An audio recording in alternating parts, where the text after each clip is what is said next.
زار النبي صلى الله عليه وسلم رجلا من المسلمين قد مرض مرضا شديدا، فسأله: هل كنت تدعو الله بشيء؟ فقال: كنت أقول: اللهم ما كنت معاقبي به في الآخرة فعجله لي في الدنيا. قال: سبحان الله، لا تطيقه.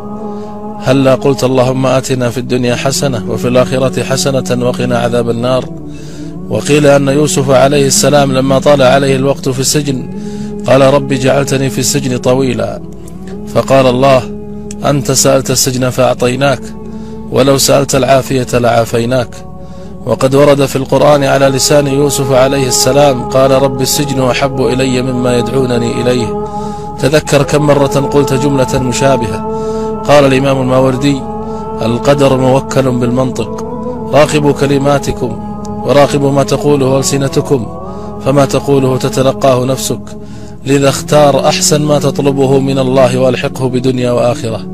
في حكاية يرويها الشيخ علي الطنطاوي يقول الشيخ: كنت قاضيا في الشام، وحدث أن كنا مجموعة نمضي المساء عند أحد الأصدقاء، فشعرت بضيق نفس واختناق شديد، فاستأذنت أصدقائي للرحيل، فأصروا أن أتم السهرة معهم، ولكنني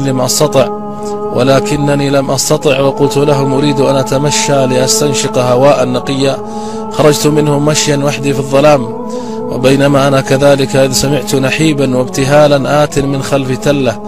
نظرت فوجدت امرأة يبدو عليها مظهر البؤس، كانت تبكي بحرقة وتدعو الله. اقتربت منها وقلت لها: ما الذي يبكيك يا أختي؟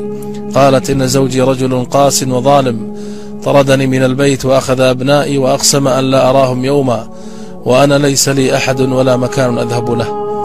فقلت لها: ولماذا لا ترفعين أمرك للقاضي؟ بكت كثيرا وقالت: كيف لامرأة مثلي أن تصل للقاضي؟ يكمل الشيخ وهو يبكي يقول: المرأة تقول هذا وهي لا تعلم أن الله قد جر القاضي، يقصد نفسه، من رقبته ليحضره إليها.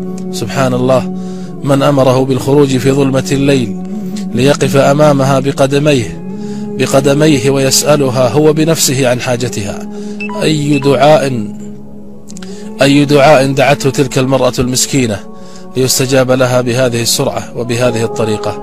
فيا من تشعر بالبؤس وتظن أن الدنيا قد أظلمت، فقط ارفع يديك للسماء ولا تقل كيف ستحل، أفتضيق بعد هذا؟ بل تضرع لمن يسمع دبيب النملة. كونوا على يقين أن هناك شيئا ينتظركم بعد الصبر. إن الله لا يبتليك بشيء إلا وبه خير لك، حتى وإن ظننت العكس، فارح قلبك. لولا البلاء لكان يوسف مدللا في حضن أبيه، ولكنه مع البلاء صار عزيز مصر. أفيضيق صدرك بعد هذا؟ كونوا على يقين أن هناك شيئا ينتظركم بعد الصبر ليبهركم فينسيكم مرارة الألم. يا رب، من فتح رسالتي هذه وسمعها افتح عليه بركات رزق السماء، رزقا من السماء والأرض، ومن نشرها بين العباد فأدخله جنتك بغير حساب ولا سابقة ولا عذاب، وفرج يا رب همومه.